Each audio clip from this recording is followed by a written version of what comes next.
Ndinga msodzi pamatama ose. Tritse social media ema ndinoswera ndichiona kuti nyaya dzacho dziri kufamba sei vazukuru. Hainini indawo kunze chokwadi vazukuru ndinozvifarira. Mazi ndoswera ndichiseka saizvozvo. Kufara mahara vazukuru. Kufara mahara. Kupost anything handiti. So chiterera alright ndingokwazisa. Makadi zvenyu vazukuru ndakati ndipote ndichikwazisa navaridzi vechannel handiti makadi kwese kwamuri titangire vari kure kuSouth Africa.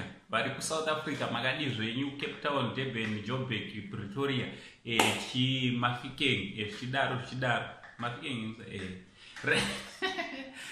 Namibia handiti chidzoka paBotswana, chidzoka paZambia, Mozambique, zvakatendera Central Africa, North West Africa, kwese kwamuri handiti Europe, America handiti Asia, kwese kwamuri vazukuru makadi yenyu. Right, kana ungasati wasubscribe pathis channel nokurudzira todi usubscribe woisa notification bell kuti pega patinouploada video unobva waziviswa usasare muzukuru handiti. So ndoda ndibe ndananga panyaya yangu faster.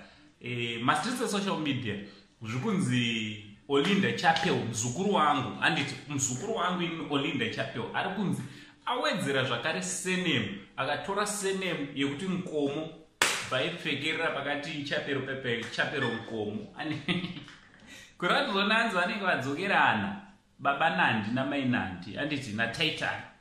But kupera kwazvakamboita vazukuru zvakapera nemusodzi zvinhu zvakapera nemusodzi umwe achichema neokumwe achichema neokumwe achiti uyu fokoro handiti pakaitaurika zvakawanda vazukuru. Ende musakanganoti Stana futi akanga ari mboripoka Stana sekuru vamudziva handiti ini mai vangu ndimweradziva vazukuru ndakazvarwa nedziva rakakwana so vairadziva handina zvandingavaita pamwe vanomborasika but ihama dzangu handiti mother's side so sekuru vangu handiti sekuru vangu Stana vakanga vari mboripo futi ndi ex mbuya vangu Olinda. So zvikunzi vadzokerana Stana na Olinda Chapel vazukuru. Munozviona sei vazukuru this time tingati zvichapera nemusodzi kana kuti zvichangoramba zvichiendera mberi nemufaro.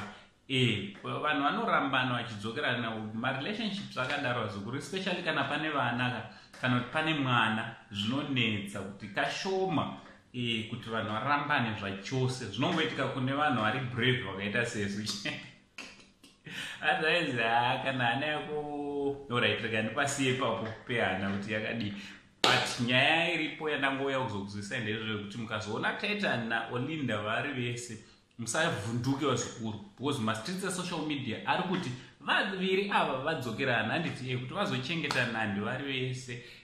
So munozviona sei imi varidzi venyaya nokuti pavakamborambana makataura zvamakataura pfungwa dzenyu. So apa vadzokerana munozviona sei vazukuru. Ngataura newe kucomment section handiti ngataura neikoko naUncle Saint the only Zimbabwean uncle tichibva tati chii murudo